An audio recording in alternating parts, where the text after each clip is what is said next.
Secretaria de Comunicação, e lembra aí a palavra do Itevaldo, da relação de coleguismo. Eu não quero ser colega de nenhuma representação. Eu quero ser respeitada. Eu quero ter as minhas prerrogativas respeitadas pelas instituições, seja a Assembleia Legislativa, seja o sindicato, seja a Secretaria de Comunicação. E só um adendo, eu sou muito bem recebida mesmo, independente de qualquer coisa, sou muito bem recebida por todos eles, mas eu não se trata de receber bem, de pagar o salário. É as garantias das prerrogativas e a implantação de políticas públicas, já que há uma omissão do sindicato, inclusive da participação nesse debate, de garantir que nós tenhamos o básico, que é o salário básico.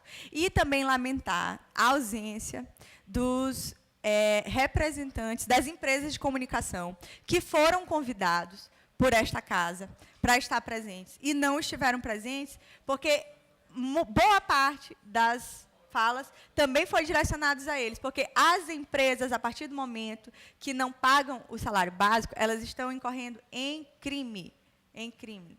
Pagar abaixo do piso salarial é crime. E precisa ser responsabilizado. E acaba caindo no ciclo vicioso. Não tem quem cobre, não tem quem planeje, e aí a empresa não vai pagar, e vai alguém negociar, e o jornalista, quando tenta se organizar, não consegue se organizar por conta dessa questão que foi levantada, da desorganização da classe, e fica por isso mesmo. Profissionais formados, profissionais competentes, recebendo pouco, recebendo baixo, e sem nenhuma garantia das suas representações do poder público de que ele terá o seu direito assegurado. Dessa forma, sugiro que a Assembleia, a partir dessa discussão, procure o Ministério do Trabalho e do Emprego e os sindicatos dos jornalistas e radialistas e cobre deles, já que isso aqui é um esboço de organização, né? Isso aqui é um esboço de organização, as pessoas vieram, foi legal porque veio aluno, veio professor, veio profissional, e a partir desse esboço de organização e do poder político que as instituições públicas têm de fazer pressão e de cobrar, que se cobre.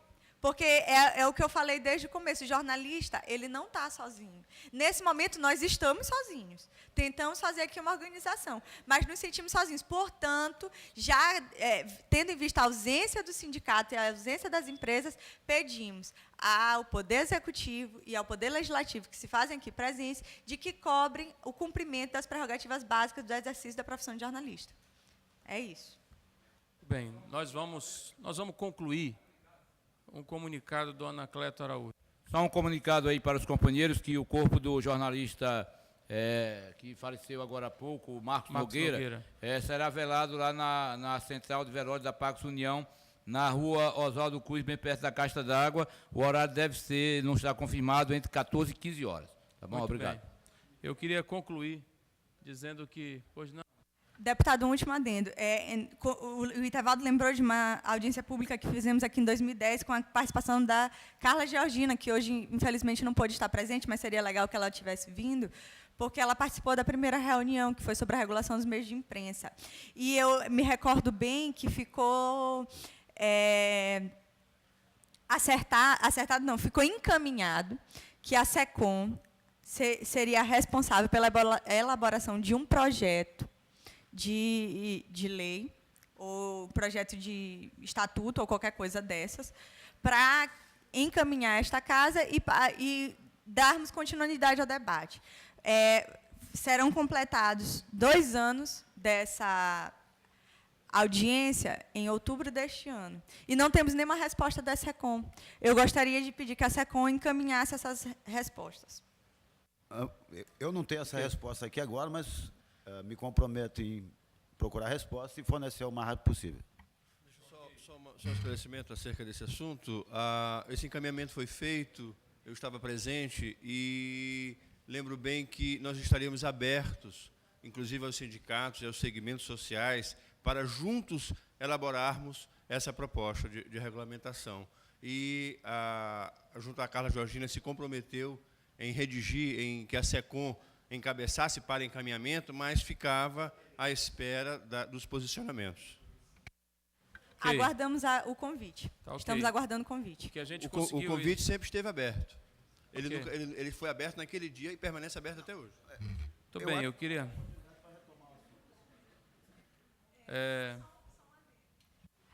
Data e hora. Nós estaremos lá. Ok, eu agradeço e entendi os seguintes encaminhamentos aqui. São várias indicações ao Congresso Nacional, a regulamentação da profissão e dos meios de comunicação. Em relação à Assembleia Legislativa, há um questionamento em relação às parcerias, mas não há como investigar sem um instrumento adequado, e o instrumento que eu conheço é a CPI. O único instrumento que a Assembleia dispõe para fazer a investigação é esse, e, particularmente, eu já propus 2 CPIs, né, que não tiveram as assinaturas necessárias. Eu não quero ser o campeão de CPIs inacabadas, né? Então, ou abortadas, né, de maneira que fica o questionamento, mas com a deficiência e as dificuldades que vocês conhecem em relação aos instrumentos de investigação, porque, afinal de contas, segundo as ilações, são parcerias que envolveriam também parlamentares. Então, é algo que tem que ser questionado, esse questionamento será levantado, mas os instrumentos têm as suas limitações. Terceiro, que a ALEMA cumpra, a Assembleia Legislativa cumpra com a Lei de Informação, a 2.527. Quarto, pedir indicação ao Ministério do Trabalho para que fiscalize os meios de comunicação no que diz respeito à regulamentação, à exigência do jornalista, né? Quer dizer, a legalidade, né, das contratações de jornalistas, dos registros de jornalista. É isso. E radialista, dos profissionais de comunicação. Finalmente, um protesto pela ausência do sindicato, que também é a título de registro, né, um protesto porque o sindicato não compareceu à audiência. Vou conceder a palavra. Faltou uma coisa? Qual foi, Cunha? Por gentileza. Que a audiência pública, de alguma forma, pudesse se manifestar com relação aos atrasos nos pagamentos de salários de jornalistas e radialistas nos meios de comunicação do Estado. Mas aí o encaminhamento não seria a fiscalização do Ministério do Trabalho? O encaminhamento é esse. Quer dizer, quando você diz que vai solicitar que o Ministério do Trabalho, né, reforce a fiscalização em relação às empresas, eu entendo que já é uma forma de responder essa questão. Ok? Nós vamos finalizar a audiência. Vou conceder a palavra à autora do requerimento, deputada Elisiane, que vai fazer suas considerações finais, e também peço para concluir a audiência, por gentileza. Eu queria só agradecer, não é, a presença de todos vocês, deputado Pira de Pindaré. Acho que foi uma grande audiência. A gente sabe que há uma série de limitação, muita coisa, não é, a legislação federal. Ao mesmo tempo, também, a gente precisa entender, não é, que as rádios e televisões, elas são concessões públicas, não é? Elas são títulos que são dados pelo governo federal com toda uma regulamentação e que precisa realmente ser levada em consideração. Ao mesmo tempo, também, nós precisamos entender que a liberdade de expressão não pode nem de longe ser cerceada. Nós temos hoje a internet, não é, que é uma rede mundial de computadores que perpassa as barreiras, inclusive geográficas. Há hoje uma série de crimes cometidos na internet, que, se a gente for ver lá o Código Penal, não é, toda uma legislação federal hoje que já está aí, ela acaba incidindo em vários artigos hoje. Há uma discussão, inclusive, no Congresso Nacional referente à questão da própria internet, porque aí cai em outros aspectos, a própria questão da prostituição infantil, pedofilia. Eu estou falando isso porque, inclusive, a CPI nacional que foi criada, ela foi criada em cima da internet. Da internet, o controle se torna realmente muito complicado, não é? E, ao mesmo tempo, também, a gente precisa entender, gente, que a manifestação do pensamento e da expressão, ela é livre, mas ninguém é livre para caluniar. Ninguém é livre para chegar e, na verdade, caluniar, não é? Trazer informações que não sejam compatíveis, de fato, com a realidade. A gente precisa ter realmente esses cuidados porque ao invés de regulamentar e controlar, nós também não podemos incidir num erro grave, que é exatamente o controle da informação propriamente dita, não é? Da liberdade de expressão que nós levamos aí anos a fio para chegarmos à Constituição de 88 e termos esse direito que todos nós realmente temos. Mas eu quero cumprimentar a todos, especialmente a Aline, que inicialmente veio trazendo esse debate a esta casa. Acho que foi extremamente importante, salutar, e deixar aqui, aí eu não estou falando como deputada, estou falando aqui como jornalista. Eu quero deixar aqui, deputado Bira do Pindaré, o meu protesto pela ausência do sindicato. O sindicato precisaria estar nessa audiência.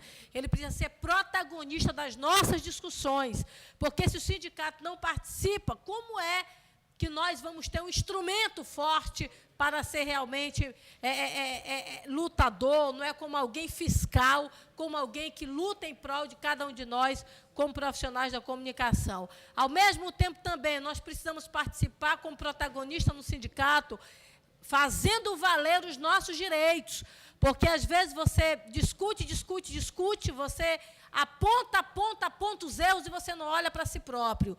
As pessoas dizem lá fora, todo político é ladrão. A classe política hoje é uma das classes mais desmoralizadas desse país. E eu digo isso com muita revolta, porque eu, Elisiane, como meu colega Bira, a deputada Vianney, nós fazemos a nossa parte no sentido de ter consciência daquilo que a gente faz. Mas existem bons e maus políticos, existem bons e maus jornalistas, como existem bons e maus médicos, bons e maus advogados. Então, existem as pessoas que não cumprem o seu papel nos espaços que estão realmente inseridos. Da mesma forma, nós não podemos, nivelar e dizer que, de fato, todos são iguais. Então, nós precisamos avançar em nossas discussões, reconhecer os nossos erros e apontar, como já foi aqui muito bem apontado, para fazermos, de fato, a nossa parte. Então, parabéns a todos nós e vamos avançar ainda mais para a garantia dos nossos direitos, porque nós passamos 4 anos na universidade. E eu passei 4 anos na universidade, com muita honra, sou hoje diplomada como jornalista da Universidade Federal do Maranhão. E isso precisa valer a pena. Muito obrigada. Eu quero concluir a audiência agradecendo à deputada Elisiane pela iniciativa e a todos que aceitaram o nosso convite, a Aline, deputado Bira, eu queria que deu uma enorme colaboração. Mas antes eu quero conceder a palavra a Vianney Bringel. Deputada Vianney Bringel. Eu vou ter que sair, que eu vou para a Câmara Municipal. Tá.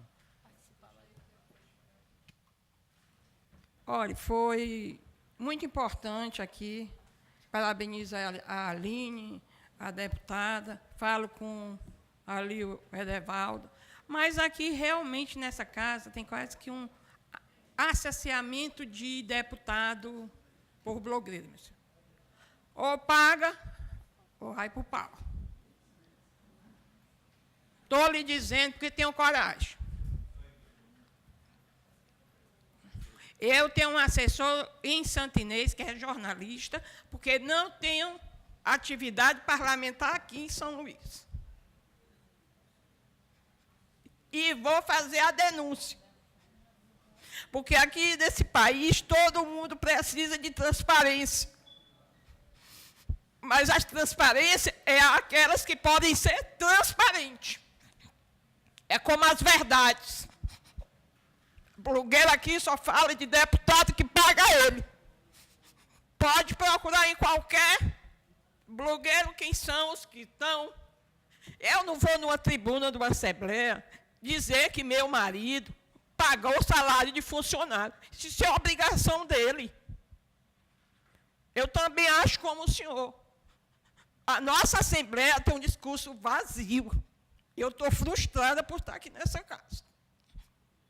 E disse, não sei até quando vou aguentar. Ou eu vou ter que abrir a minha boca, ou ficar morta até 2014. E aqui a casa são de 42. Mas sempre nessas audiências, são os mesmos ou somos nós 3.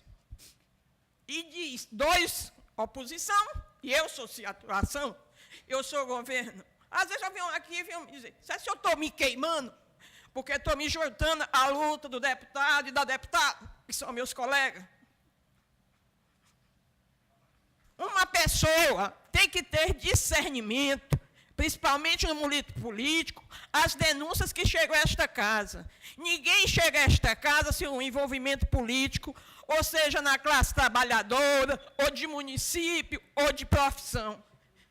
Eu exerço a profissão em Santa Inês de Médica há 31 anos. A minha família é uma família de médico. Vou citar os nomes de todos na tribuna.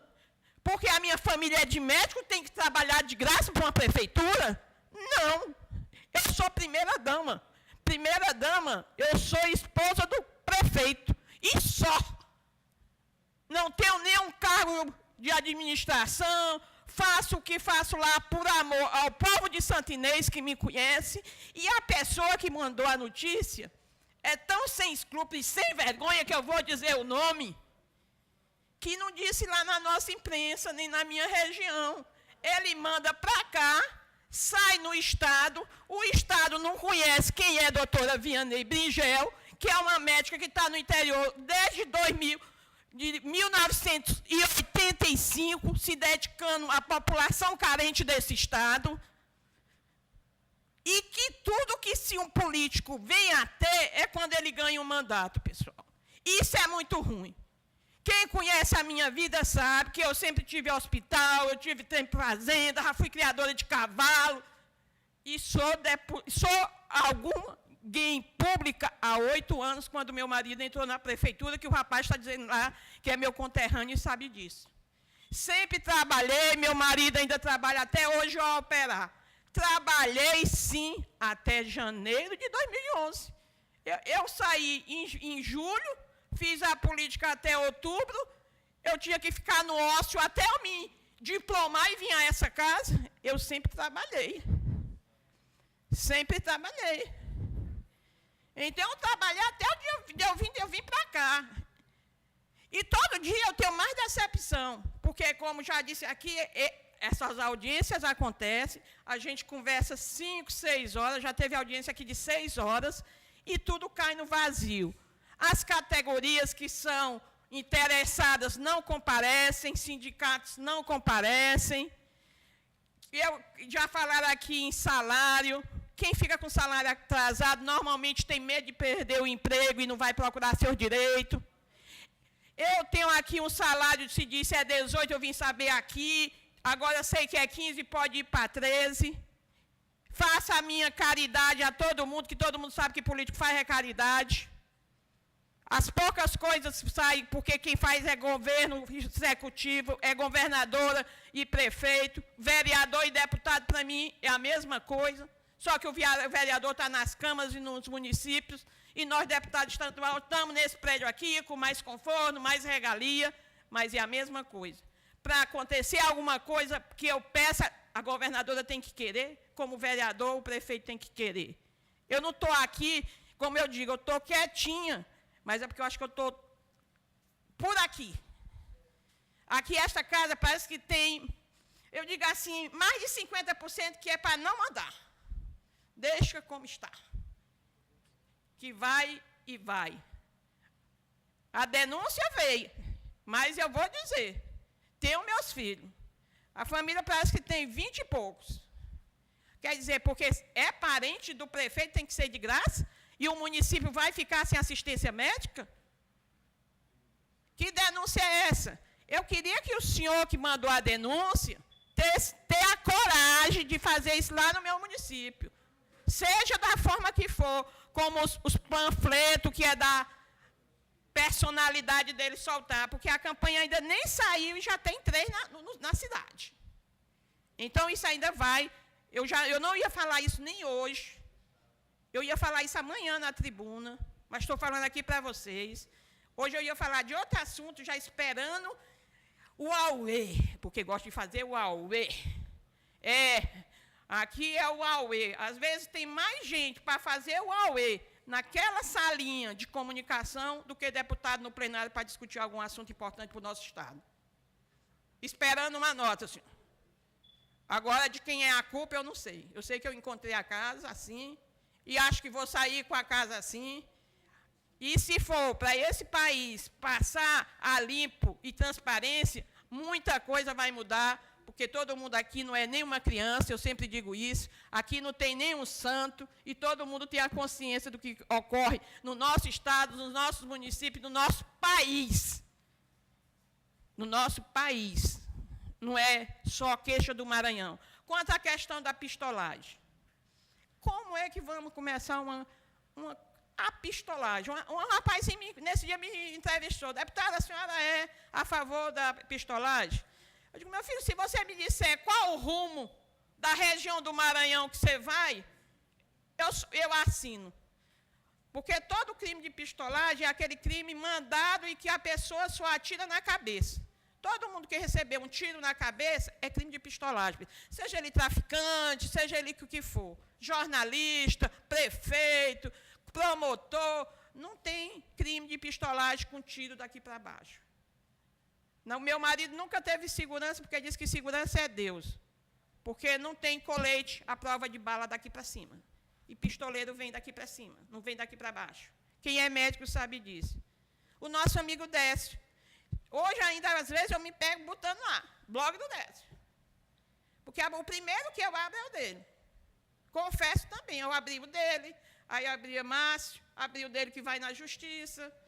E meu marido briga, para que tu lê isso? Eu digo, eu quero ler porque eu quero saber o que estão falando de mim.